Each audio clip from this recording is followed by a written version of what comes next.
Le troisième rendez-vous de ce projet se passe à l'Aquascope de Virel, en présence d'une douzaine de producteurs, une représentante de la ceinture alimentaire de Charleroi. Ils sont tous ici pour présenter leurs produits et espérer de nouvelles relations commerciales.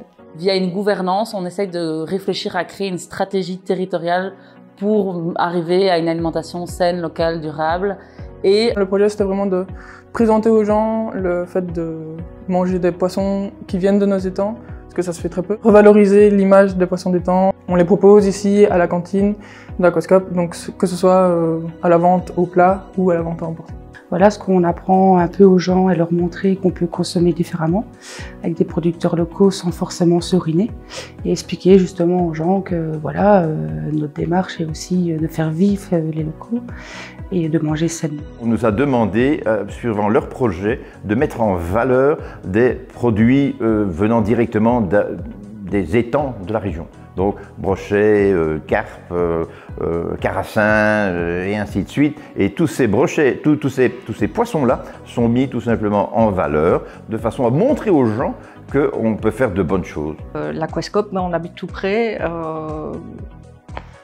On s'imaginait pas que c'était comme ça. On s'imaginait pas qu'il y avait la cantine, voilà, les lieux, les logements insolites, etc.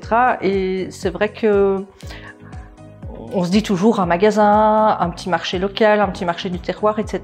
Et c'est pas forcément les lieux qu'on aurait démarché en premier pour aller proposer notre produit. C'est bien, c'est important parce que d'ailleurs j'ai rencontré là des gens de Franche-Chapelle que je ne connaissais pas. Comme c'est du local et je travaille avec d'autres producteurs locaux que je connais, je sais expliquer les produits, comment les utiliser. Pour moi, c'est ça le plus important. On a appris à connaître les gens aujourd'hui.